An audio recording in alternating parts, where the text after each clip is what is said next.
తెలంగాణ సమాజమే మళ్ళీ తెలంగాణ వస్తది అంటే ఒక నమ్మకము లేని పరిస్థితుల్లో 2001లో గులాబీ జెండా ఎగిరేసి ఒక్కడుగా బయలుదేరి శూన్యం నుంచి సునామీ సృష్టించి తెలంగాణ సాధించిన మహానాయకుడు కేసీఆర్.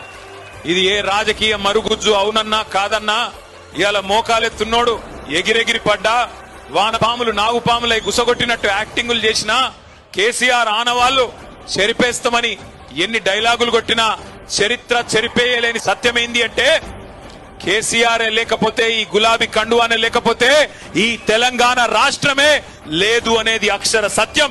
ఇది ఎవరు అవునన్నా కాదన్నా వాస్తవం. ఒక్క మాటలో చెప్పాలంటే ఇవాళ ప్రతి తెలంగాణ బిడ్డకు గుండె ధైర్యం ఈ గులాబీ జెండా అనే మాట గంటా పదంగా మనందరం గర్వంగా చెప్పుకోవచ్చు. అట్లాంటి ఈ గులాబీ జెండా ఎగిరి 24 ఏళ్లు నిండి 25వ సంవత్సరంలోకి వచ్చే నెల 27 తారీఖు నాడు అడుగు పెట్టబోతా ఉన్నాం. ఇది సామాన్యమైన విషయం కాదు మీరు చేస్తున్న పోరాటం. ఎందుకంటే మీరు చూస్తా ఉన్నారు ఒక వికృతమైన మనస్తత్వం కలిగిన ముఖ్యమంత్రి. నిజంగా నేను అనుకున్నా చిన్న వయసులో ముఖ్యమంత్రి అయిండు, అదృష్టం బాగుంది, మరి పర్సనాలిటీ పెంచుకుంటాడేమో అనుకున్నా. ఎవరు? రేవంత్ రెడ్డి.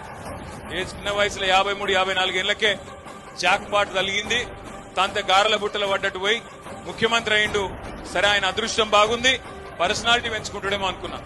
కానీ రేవంత్ రెడ్డి కథ ఎట్లుందంటే పర్సనాలిటీ పెంచుకున్నాడు మీద లేదు ఇంట్రెస్ట్, పర్సెంటేజ్లు పెంచుకున్నాడు మీదనే ఉంది ఆయన కథ అంతా. ఢిల్లీకి మూటలు పంపాలే, పదవి కాపాడుకోవాలి తప్ప వేరే ఫిగర్ లేదు.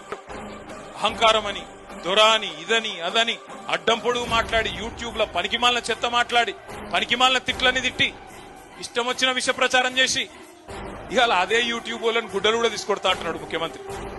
ఏ యూట్యూబ్ ను అడ్డం పెట్టుకొని ముఖ్యమంత్రి అయిండో ఈ సన్నాసి రేవంత్ రెడ్డి ఇవాళ అదే యూట్యూబ్ వాళ్ళనట గుడ్డలు కూడా తీసుకొడతారట ఆయన దగ్గరికి వస్తే. అంటే ఆయన కాడికి వస్తేనే అన్ని గుర్తొస్తున్నాయి. ఇదివరకేమో ఎవ్వరికి ఇక భార్యలు లేరు, పిల్లలు లేరు, ఈయనొక్కలకే ఉన్నారట. ఇదివరకేమో ఎవరిని పడతా వాళ్ళని ఏది పడతా అనొచ్చు.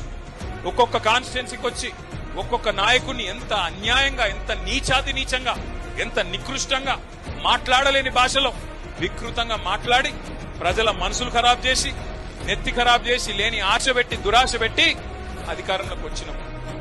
నాకు ఒకటే గుర్తొచ్చింది. ఈ మధ్యన దేశపతి శ్రీనివాస్ గారని మన ఎమ్మెల్సీ ఉంటాడు, ఆయన ఒక మంచి పాట రాసిండు. గోవింద గోవింద 6 గ్యారెంటీలు గోవింద అని.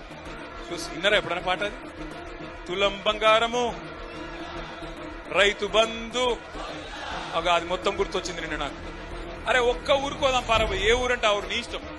ముఖ్యమంత్రి సొంతూరా, డిప్యూటీ సీఎం